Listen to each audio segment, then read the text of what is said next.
Well, hello everyone. It's day 2 of the lockdown and I thought I'd give you a quick update on what's happening. I've decided to film another vlog since this is something I can do pretty regularly here since I'm not able to get out and do any photography. So what I was thinking of, well, at the minute it's now almost 11 o'clock, everyone's away to bed, sitting here in the sunroom. Rua, my dog, is beside me down here under this chair. She's out for the count wrecked. We got to walk in earlier, but she won't leave me. She won't go to bed. Rua's missing her adventures too. She normally goes to the coast with us, running on the beaches and even in the snow up the mountain. But at the minute she's sort of restricted to walking around the neighbourhood just like ourselves, so she's feeling it too. But we're getting plenty of exercise anyway, working around the garden and doing various things. And anyway, enough of that boring stuff. I've been, see if I can turn this down. I've been, it's hard to get decent light, and remember I've got 4 different lights on here trying to get myself showing up well in the dark here, and my tripod's on quite a tiled floor which is quite slippy. But anyway, I've updated my website today. If you follow my website nightskyhunter.com, there's a new image report on all about my moonlit snow shoot on Glensheen Pass. I'll be starting to work on the new one on the Zodiacal light this week. She's out for the count. So I was thinking of this time, I would like to talk about how I got interested in storms, in storm chasing and storm photography. How do I explain that one? Well, it all came about accidentally. As you know, I've been, in my heart of hearts, I've been an astronomer. I've been an observer of the night sky for a very long time. I began, I don't know now, I can't remember off the top of my head, but it was a long time ago anyway, and I was active in it for about 5 or 6 years of relentless observing, backyard observing with telescopes. And throughout the course of that time, I'd evolved from a 2-inch cheap refractor, which I got for Christmas one time, right up to a 16-inch Meade Starfinder Dobsonian, which is the largest telescope I've ever owned. That telescope was so large I literally could climb inside the tube, which I did do on occasion when I was cleaning it out. And there's a photograph somewhere of that, but I'm too embarrassed to post it, it looks ridiculous. But I could climb inside it, it's a big telescope. So I had the 16-inch, to cut a long story short, I had the 16-inch Dobsonian mounted in the backyard. I had a big back garden back then in the old house. I have to say it was a good location considering it's just outside the town of Mackeraw. The neighbourhood was pretty decent. There were street lights, but they were not too bad. And my view to the west, southwest, northwest and north and parts of the east was quite respectable. The sky was very dark back then and very high quality. And my 16-inch telescope was so big I literally could not carry it out from the garage into the garden every night. So I had it permanently mounted in the back garden. And when I say permanently mounted, I don't mean some kind of sophisticated observatory or roll-off roof design that I put together. I mean, it literally sat on the grass in the back garden, and I put a weatherproof tarpaulin cover over the top of it and used these large breeze blocks on top of the cover to hold the cover down on Monday nights.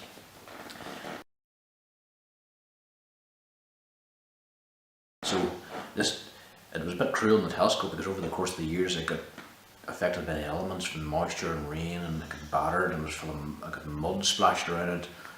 From the area around the telescope I walked, because I was searching for comets and finding things in the sky. I was moving around the telescope, all different angles. So you had this path imprinted on the ground around the base of the telescope, which turned to pure mud eventually in the bad weather. But anyway, it was quick to set up. That's what I liked about it. I was able to walk into the backyard without any. Personally, to digress a little bit here, for any kind of successful observing or searching, or you need to be able to react. The same goes for photography and storm chasing too. You need to be able to react fast to a situation and get out shooting or observing. And if you spend too much time unpacking gear, assembling gear, and you have to adjust mounts and blah blah blah, do this, that and the other, if it becomes too complicated, you're going to miss things. You're not going to get out very often, and very soon you'll be making excuses not to go out at all. So if you're keen on achieving goals and experiencing cool things in nature, you really got to be able to just be accessible and be accessible fast. So with this 16-inch it actually worked out very well. Anytime it was clear, every evening I walked out to the garden. All I did was lifted the breeze blocks out of the way, pulled the cover off, and I had this large telescope completely accessible. I had a homemade dust cap on it, which was massive. Took it off, and that was it. Ready to observe. Literally, eye in the eyepiece, move the telescope looking through the finder scope or the telerad finder. I would line up the telerad with the view in the eyepiece to make sure they were aligned, and then I would begin my search for comets.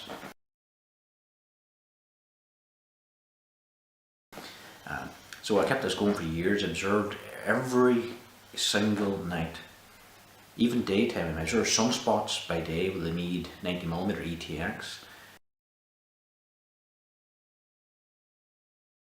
I started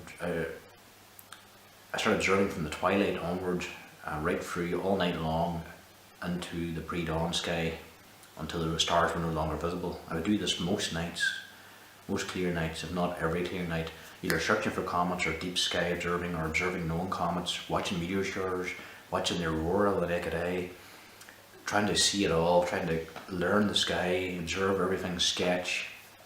Wonderful times of some of my best observing sessions. Throughout the course of this though, I had no interest in the weather, or storms for that matter. The weather is something that would have maddened me if anyone brought it up. I could not give a monkey's about the weather. I needed clear skies, plain and simple. I don't want to hear anything about clouds. I needed to be clear as often as possible so I could search as much as possible. And the more clear nights I have, the more searching I do, the logic would be, the luckier I should become. I should be able to have a higher chance of finding something, either something new to me or an actual discovery itself. I know that's very rare. But anyway, on one of these particular nights, I was out with the 16-inch telescope on a beautiful dark starry night in Macará. The telescope was relatively new, but it made a creaking sound from all the moisture on it. There's a wheel on the side of the Dobsonian mount.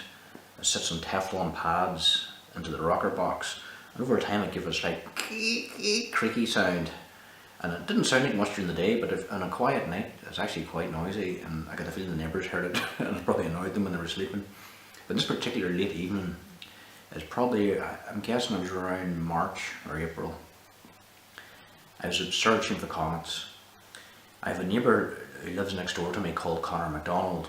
He's a very good friend of mine, has been for many years, and he's the one that's responsible for this change in my life. So Connor has this interest in the weather and thunderstorms. So I'm sitting there searching for comets on this particular night, and Connor, as usual, steps outside to see what I'm doing. He looks from his wall across into my garden and sees my new big telescope, the 16-inch. He had a cup of tea in his hand, which he preferred to use a brew. And all I heard was his expression in the dark. Holy! I'll not say the word, but he was excited. He couldn't believe it. He jumped off the wall about 7 foot onto the ground in the garden, ran across, climbed over my fence so fast, I don't know how he did it, landed beside me, and he was so excited he could not believe the telescope, the size of it. He was blown away. So this is how this night unfolded. So we started talking to each other. I started showing him a few things in the telescope. By this stage, Connor was getting used to my nightly antics about searching. He had a passing interest in astronomy. He didn't know much about it, but he would come over and look through the telescopes.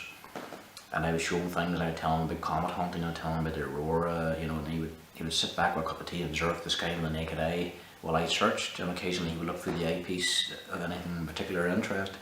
This went on, this relationship, for quite a while. And in one particular night, he brought up the subject of storms.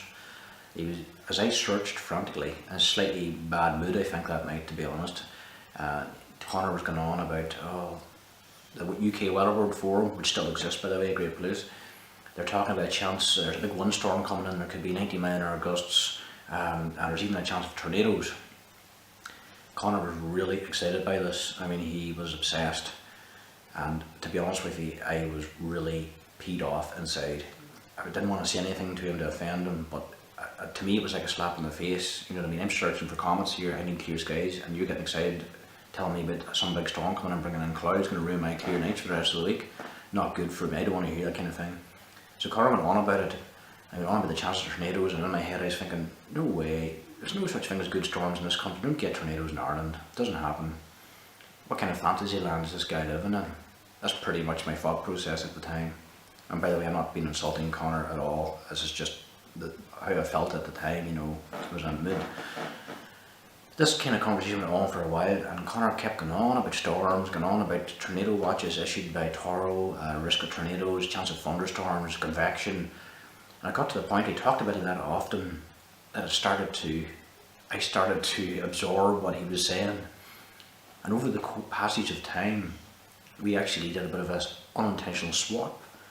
He maintained his passion for storms, but he developed an interest in the night sky and astronomy through me. And through him, I got to develop an interest in the weather and storms.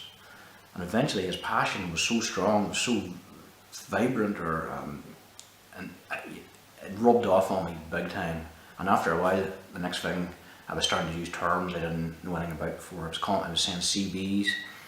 I was talking about mammatus clouds, convection obviously being our favourite word. And very quickly this swap, this marriage of weather and astronomy became a full-blown obsession for the both of us. So we quickly began observing the daytime sky as well as the nighttime sky. So this was like a full-time job for us, pretty much, fit it into the course of our lives at the time, whatever we were doing. Every day we're observing the sky, we're watching sunsets, we're watching clouds, we're identifying clouds. And we actually had our first cameras. We started doing our first weather photography, and believe it or not, the first camera I had was a 1 million pixel Fujifilm Finepix silver little camera, which I still have. It doesn't work, but I still have it. I'm proud to say. 1 million pixel digital camera. And with this camera we began chasing, and by that I mean we didn't have cars back then, we couldn't drive. So we began spending hours out. Anytime there was a risk of stormy weather, be it Atlantic windstorms or thunderstorms, we'd be out documenting the clouds, photographing, working on our compositions, using each other and standing in the frame for a bit of interest. So we pretty much started out shooting from the backyard and the front yards, and for our early images all you seen really was house aerials, rooftops, chimney tops, that kind of thing, which isn't really nice at all for a photograph. But we were kind of creative. We started using the environment, started using, like, if there's a puddle, we go for a reflection of mammatus in the puddle. Try to get a creative mindset for photography. And after a while we realised we got to get some better nature scenes here for these images. The sky is class, we're getting these cool clouds, but they don't look good over houses. So we ended up wanting to get fields and roads in our shots and good horizons. So we ended up hiking into the countryside, sometimes for miles.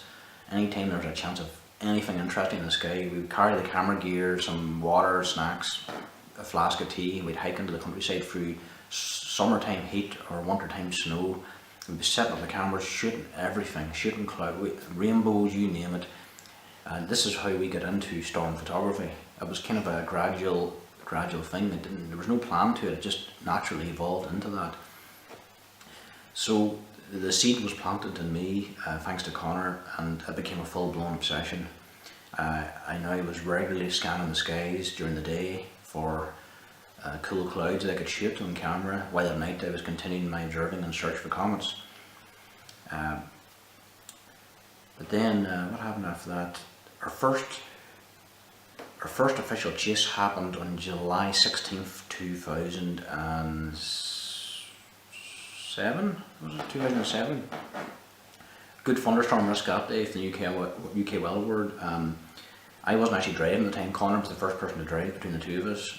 The next thing I get this phone call from him saying, storms moving up, multi-sails coming up from the south, fast, do you want to go, do you want to chase? And I was like, yes.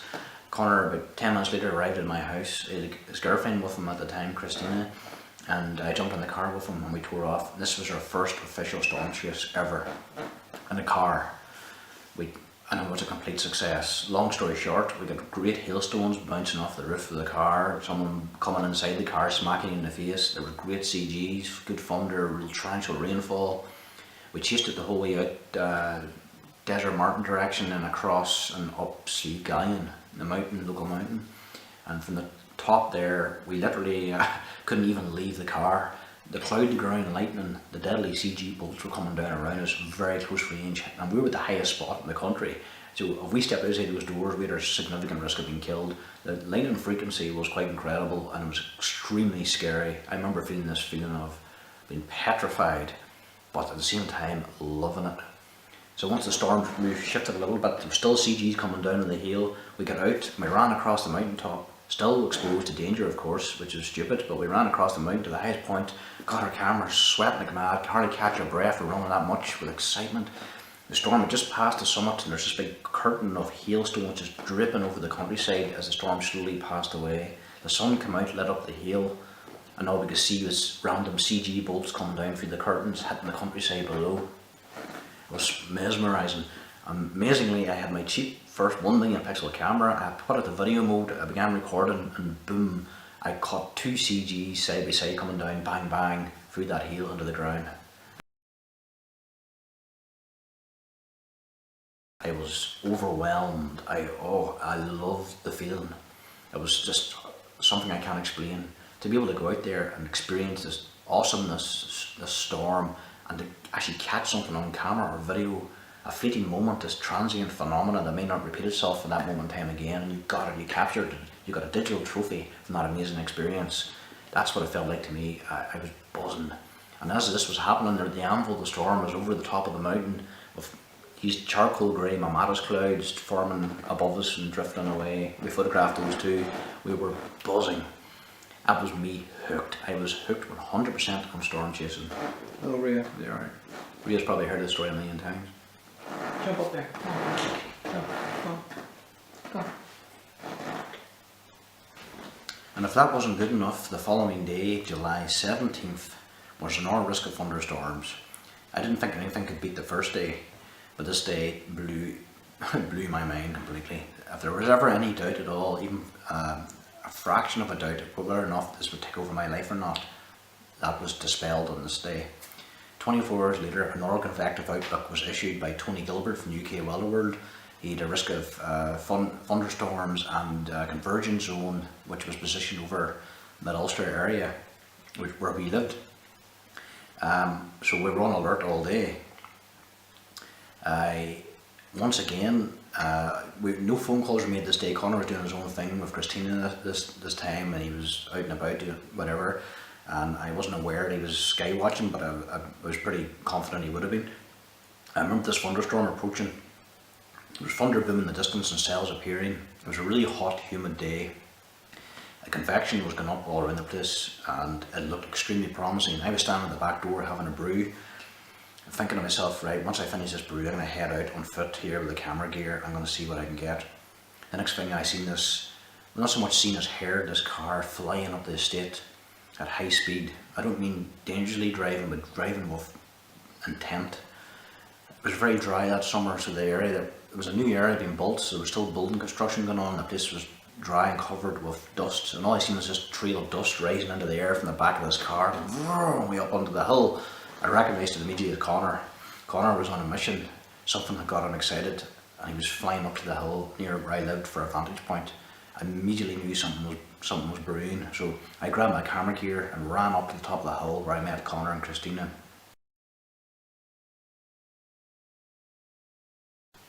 This was one of the best experiences of my life related to storms.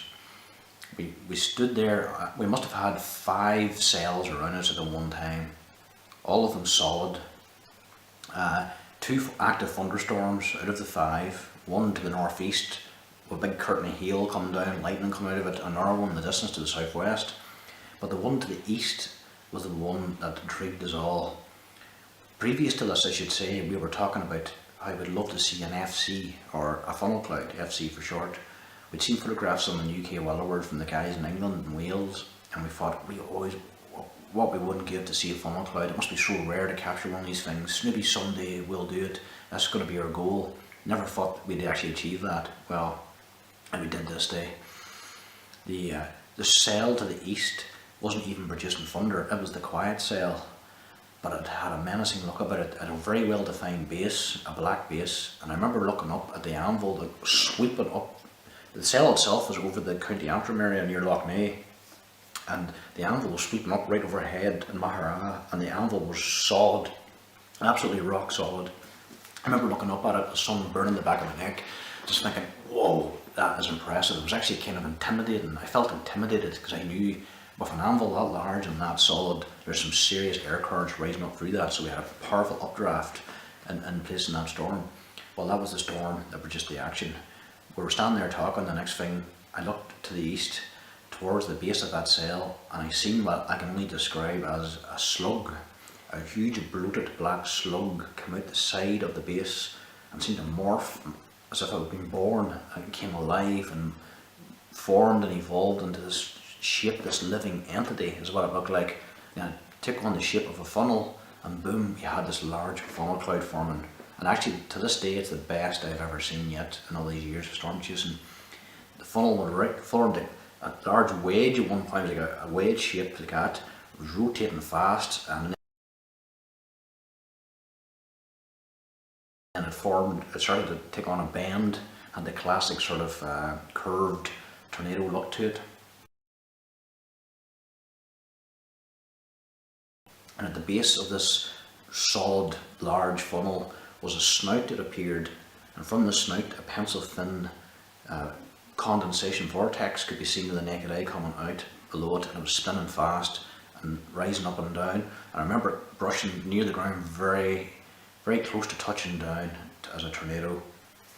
And the funnel rose back up again, rotated, corrected itself, and back down a second time to the ground, rose back up, then roped out. When I say roped out, it stretched into this long rope and then broke into 3 sections.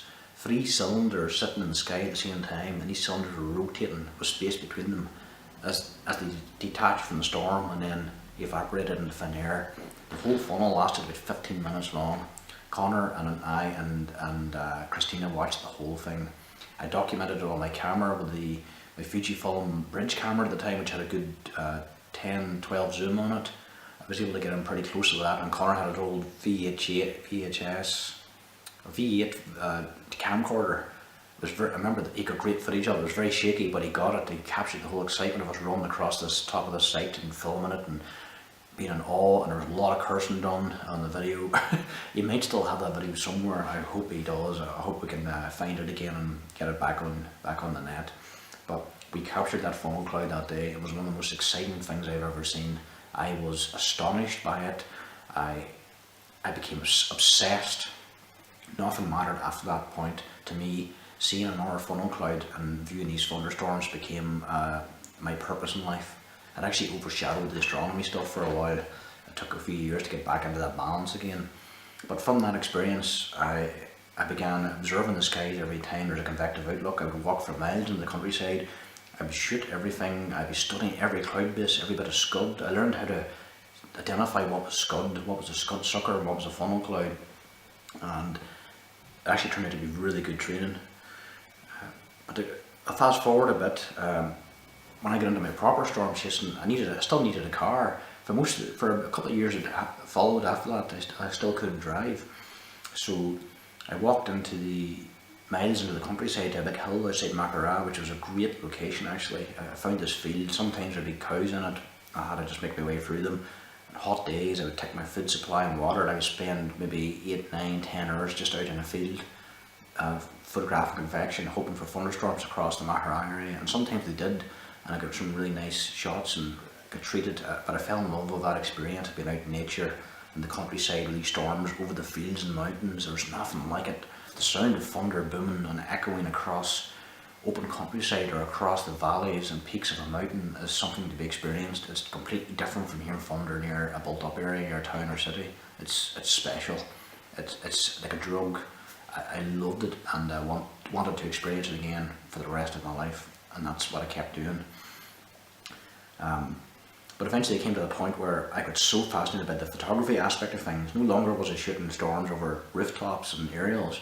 I was out documenting more flat fields in the countryside, trying to get scenic shots, barns and farms and an isolated tree, some nice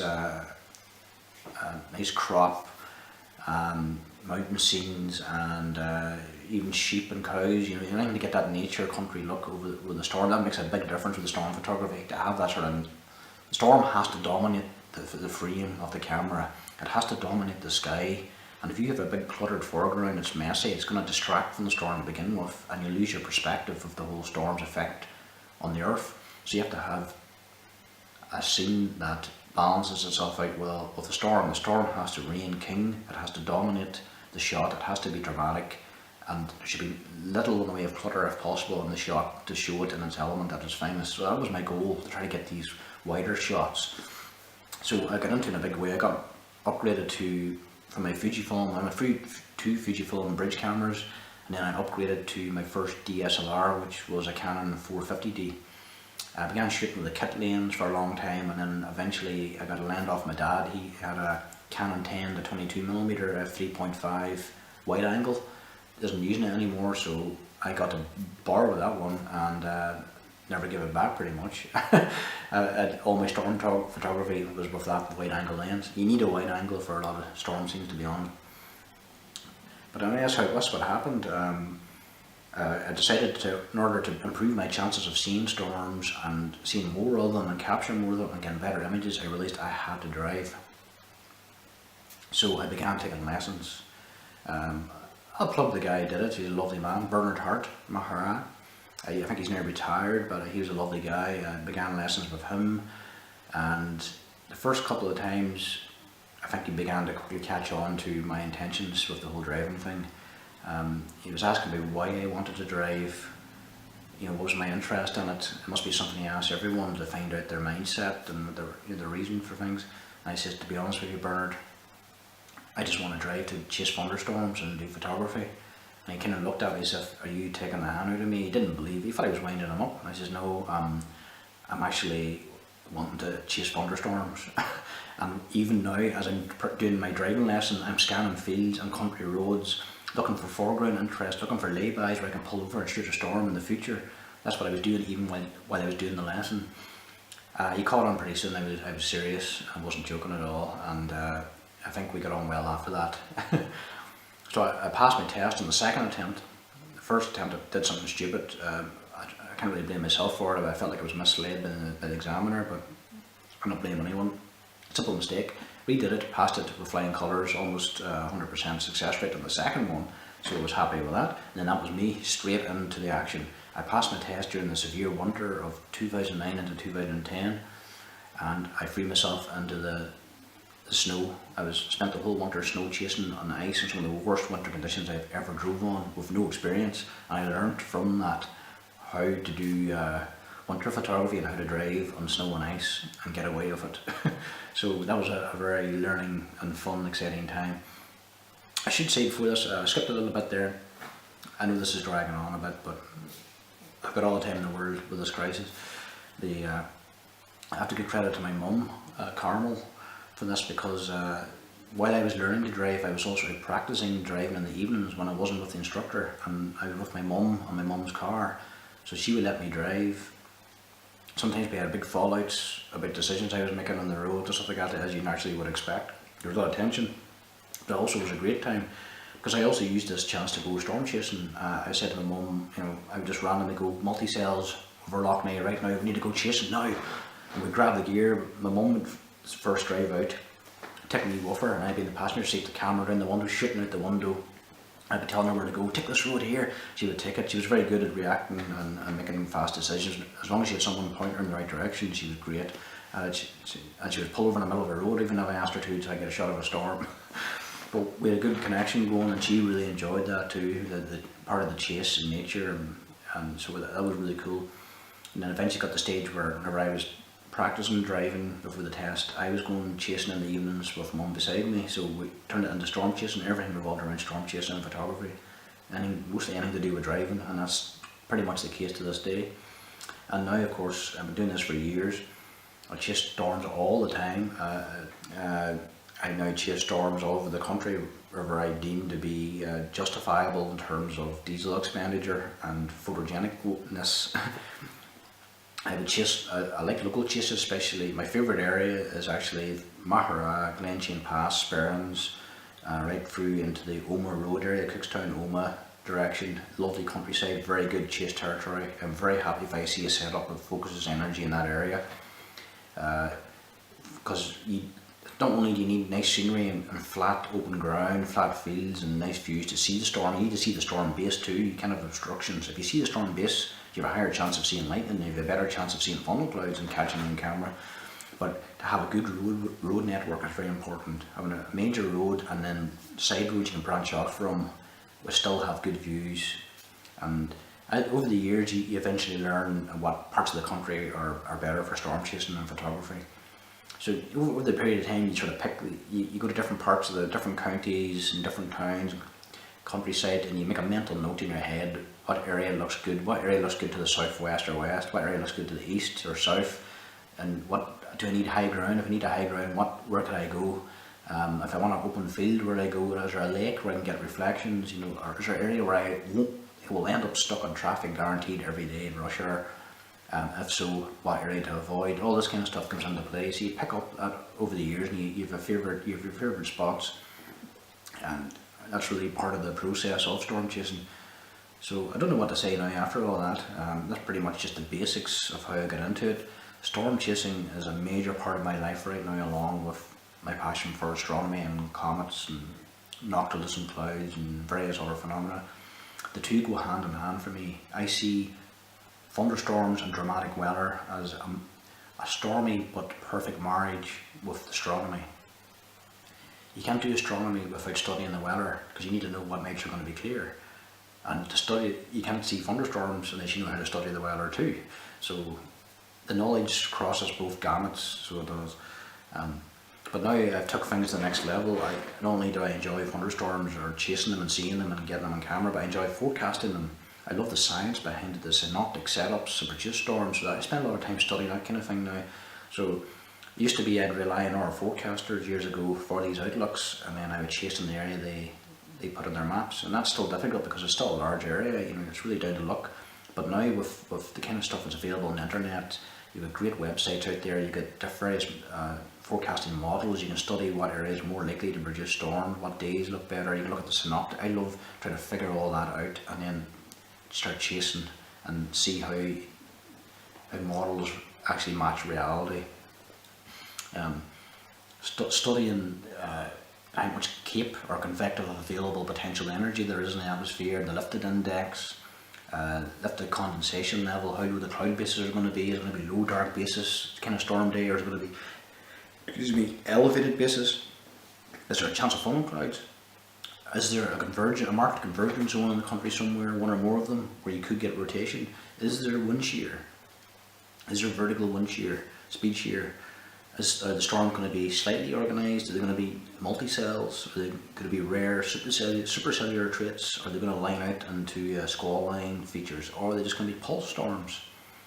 There's a different variety of thunderstorms and structures you can get out there, and all of them are different. I've never seen two storms or convective clouds that look exactly alike. They're all unique. They're as unique as a human. And that's what I love about it, because you never know what you're going to see. That's the excitement of the weather and of storm chasing. And if you're into photography, and maybe you've never done this kind of thing before, maybe you're a landscape photographer or you specialise in something else, you probably will find storm photography and weather photography to be very gratifying. It's very exciting and extremely challenging, and that's what I like about it. It's never put on a plate. There are never any guarantees, there are never any promises. There's going to be a lot of heartbreak and tears and letdown days, and believe me, that happens a lot, and I've experienced it so many times. But that's what makes it exciting, and that's why I like it. This is not, you don't get a perfect shot placed in your hand just like that. Those days are rare. Sometimes it happens, but it's rare. With storms, you have to grind at it. You have to chase as many setups as you can. Any day you're available to chase and the situation looks worthy of chasing, you go out. You simply just go out, chase. Best thing to do is just get on the road and get out and just gain experience and practice and watch the skies, take photographs, check radar. It'll all come together itself. But you just have to keep doing day after day, setup after setup. This could be over a period of weeks, months or years before you get anything cool. But when it does happen, when you get that cool scene, it's worth all that time and effort. It really is. It's so rewarding. There's no better feeling than coming back with a dramatic storm image on camera or a great experience. After putting in hours of driving in the hot, humid weather.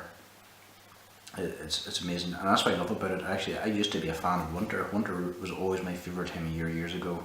I loved the dark, long dark nights for astronomy. I loved the snow, which I still do, by the way. But now I'm more of a spring summer guy, because now I love the feeling of being out on a t-shirt with the sun on my face, getting that vitamin D and that wonderful sensation of the sun. Just makes you feel so vibrant and youthful and buzzing with energy. And the people just to wear a t-shirt for once instead of wearing layers of clothes is a great feeling too. And watching those convective clouds bubbling up with the increasing solar heating and knowing at some stage 4, 5, 6 o'clock there could be a thunderstorm and not knowing for sure what's going to happen, that excitement of the unknown, the anticipation of the build-up while that hot weather is going on, it's just a wonderful time of year. Thunderstorms and noctilucent clouds are my favourite phenomena during the spring and summer months. Even at the moment we're locked down, I'm hoping this all blows over soon and we'll get out chasing again, because we're already into the early stages of spring. The sun is getting stronger, solar heating is increasing, and it won't be long before we start getting our first proper inland storm setups. Those days are coming, and hopefully we'll be out chasing soon to document those. Okay, has this been interesting or not? I don't know. I don't even know why I'm doing these videos. I think it's more of a self thing for me to sort of have something to focus on when I can't go out with the camera. I'm trying to talk about more about my life, about my interests, how I get into things, and I hope that maybe you will find it interesting to listen to, or maybe you'll feel inspired in some way, or maybe you have a question for me. Is there something about storms or photography or astronomy side of things you want to ask and maybe I could help you with? Put it down in the comments below and I'll try my best to get back to you. So it's now, well, it's 20 past 11. Feels like I've been talking for an hour. Is there anything else I can tell you about related to storms while I'm here? I can honestly say, when I look back on it, I've been photographing storm scenes now since probably 2019 or 2000, and this is 2020, so I've been photographing weather and storms for 20 years. I can't believe how much time has passed since then. It's just quite a long time. I didn't realise the extent of it, to be honest, but throughout that passage of time I've done a lot of chasing, summer chasing, winter chasing. It's become my life. To me it feels like this is what I'm here to do. I can't ignore it. It's a compulsion. If I see convective clouds going up, there's even 50 Cape, I feel I have to be out there. I have to be looking at the skies and watching for the unexpected. I enjoy that process. Severity, a lot of people think of storm chasing, they kind of laugh about it in Northern Ireland. Storm chasing? What storms do you get here? You know, you get this reaction a lot. People base storm, when you think of storm photography, people base it on severity like you get in the USA and other countries. Sometimes severe weather does happen here, but it's not severity really is what I'm after. It's about photography. It's a completely different thing. Photogenic cloudscapes, dramatic stormscapes, that's the kind of thing I'm after. They don't have to be destroying a house, if you know what I mean, but a nice storm sitting over a hayfield in the middle of summer, rumbling away, a nice light. To me, that's the goal.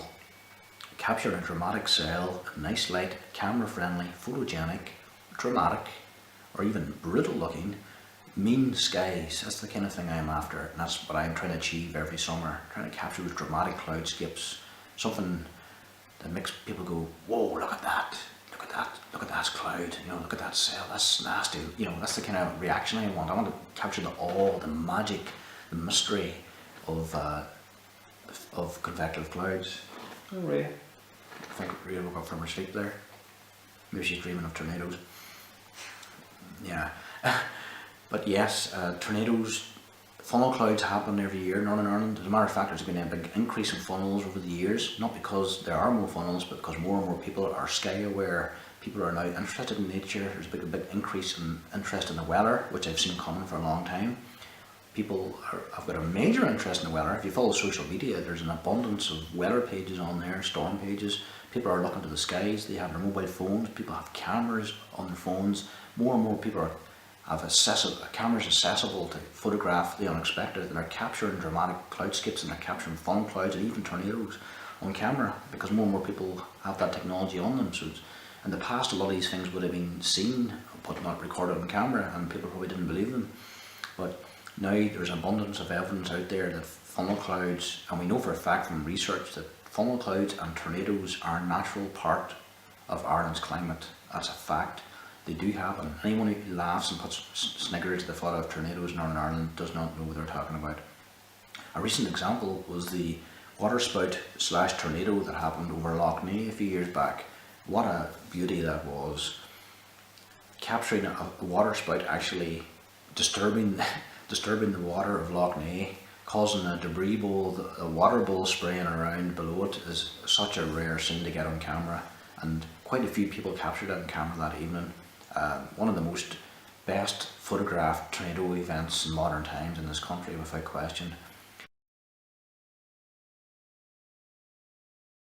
My only regret was I never got to see it that day, which was a pity. I was out chasing two in a different area, but that's the nature of storms for you. But tornadoes do happen here.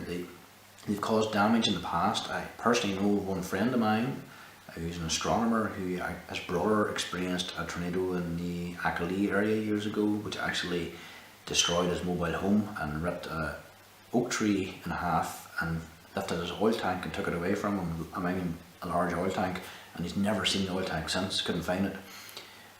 The guy's brother actually escaped without injury that day because he happened to be in a different location, a couple of hundred metres away. And if he had been at the other location, which he normally would be at that time, he would have been in serious bother. But he experienced this damage from tornado and up close. And ironically, the car he has was lifted off the ground, the back end of it was lifted off the ground, the gat, and was held in the air by the tornado as it passed and then dropped again. And my astronomer friend actually drove that car around for years afterwards. We laughed and joked about it so many times. It's so cool.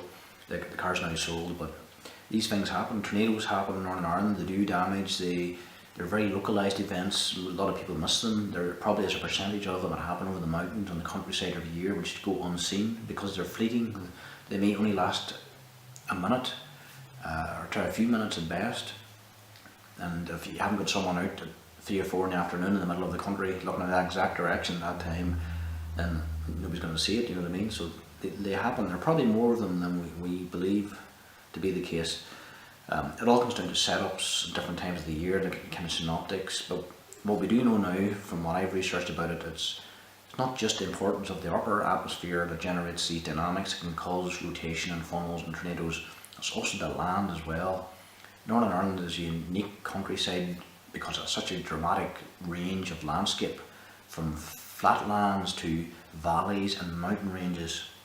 The orographic lift over mountains, the currents of air passing through a valley up a mountain, differential heating from land versus bodies of water, all contribute to this chaotic balance in the lower atmosphere above ground level, which can actually cause funnel clouds and tornadoes to happen. So on some occasions the land itself is actually the progenitor cause of these tornadoes forming rather than the cloud itself. So it's fascinating too. And based on that, you could actually hypothesize that there are certain areas of the country and certain wind directions you could target in the hope of catching one of these again in the future. Loch Ness, for example, is a classic. Loch Ness Basin. For some reason, it's a hot spot. When I was talking with Dr. John Terrell years ago in 2007, after I seen that big funnel cloud explained, he actually came up from Cork. He's a tornado investigator in Ireland. He works for Toro. Lovely guy. I got a great chat with him, and he showed me maps of the tornadoes he's documented over the years, the people he talked to, eyewitness accounts, damage track surveys he'd done, and I was blown away by some of the things he told me. For instance, 200-year-old oak trees snapped in two. When I mean snapped in two, they weren't just broken, they were actually twisted a quarter of the way up the trunk and then pulled apart like that. You actually see it in the shape of the damage of the tree. He says that kind of torque to do that kind of damage is just phenomenal. It's extremely powerful, concentrated updraft. You know, that's violent. You see mobile homes lifted up, large mobile homes lifted up over 12-foot chain fences and thrown over the other side without the fence even being touched. So they must have flown a lot higher than the actual 12 foot. He's a great guy. So he investigated a lot of the Loch Ness events, and he told me about eyewitnesses seeing the Achilles tornado I mentioned was actually two tornadoes This actually was born over Loch Ness as a water spout. It travelled north and then entered land around the Antrim area. South Antrim area, and the water spout actually split into two tornadoes, into sisters. One of them did damage in Nuts Corner, the other one did the Achilles damage near Magabry, which my friend experienced. So 2 tornadoes in one day. And interestingly enough, that was actually, I believe that was possibly winter time. So we get, and the reason is we get these, we get strong wind shear in the winter time, much stronger than a lot of our summer setups. So even though with the Cape is less and there's less heat, the strong dynamics of that wind shear can actually tip the scale and cause stronger tornadoes to happen. The strongest tornadoes in the country actually happen during the autumn winter period in Ireland for that reason. Much more powerful setups, but you're more likely to see them in the spring and summertime when you have these lovely clear air, polar air masses, or post-frontal air masses in the sunshine and good high Cape. You get these towering cumulus clouds going up, blue clean air around them, nice bases. Those are the kind of ones you see the most photogenic funnel clouds and tornadoes from. There's been a lot that's happened. I've caught quite a few funnels over the years. I've lost count actually, but they're all on my website. If you go to my website, nightskyhunter.com, click on the storm chasing section, I have reports all on there of all my years of chasing. You can go through that if you like and see some of the storms and the excitement from it all. But it's a brilliant hobby, it's a brilliant passion. It encompasses so many different things together, which part of the attraction for me. It's photography, it's driving, it's a road adventure, it's the elements, being out in the elements, it's studying synoptic forecasts. There's just so many things combining together to make a storm chase a success. And the photography itself is interesting to me because I don't mean to be insulting to anybody out there who's a landscape photographer or anything like that caliber, because I have nothing but the highest respect for anyone who spends time out trying to get photographs. The difference with landscape is you can pick your landscape photography, a certain area you're interested in, and you can wait until the light is correct, get your filters right, frame your shot, compose it, get your settings correct, wait for that right moment of light and get your shot. It takes a lot of hours on location, of course, and a lot of trials and errors and different days to get the scene you want, but your land is not going to run away on you. So there's a bit of security in that in some respect. But with storm chasing, you don't have any security, you have no promises, you can't pick where you want the storm to be, rarely anyway. More often than not, your camera won't even be on a tripod. Things happen that fast. You're literally driving along a road, you have a short 2-minute window to get the shot before the rain's on you, so you have to pull over the side of a road, maybe flip over a gate in the field and get the camera. You have to get your settings really fast from experience to know how you're going to expose it without destroying the shot. And you have to take your shot, couple shots, boom boom, and the rain's in on you, or the situation's changed, or the light has changed, or the storm has dissipated. Things happen that quick, the transition is so fast, and you don't have a choice over what your foreground is. You're literally, wherever you stop on the side of the road is what you have. There could be a house there, it could be in the middle of a town, it could be ugly power lines across a field, which is a nightmare. There's very little you can do about that, so a lot of it comes down to chance and luck. And you'll find that if you get into this, there'll be a large percentage of your images that you'll not be happy with for that reason, because the foreground is rubbish. But over the course of time, from what I said earlier, you have a list in your head of places that you prefer to go to for chasing.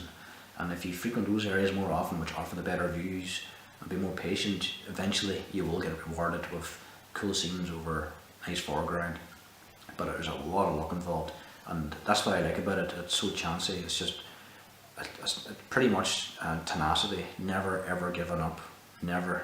Keep grinding at it, be passionate about it, keep chasing, keep doing photography, and eventually the planets will align and you'll see something really cool.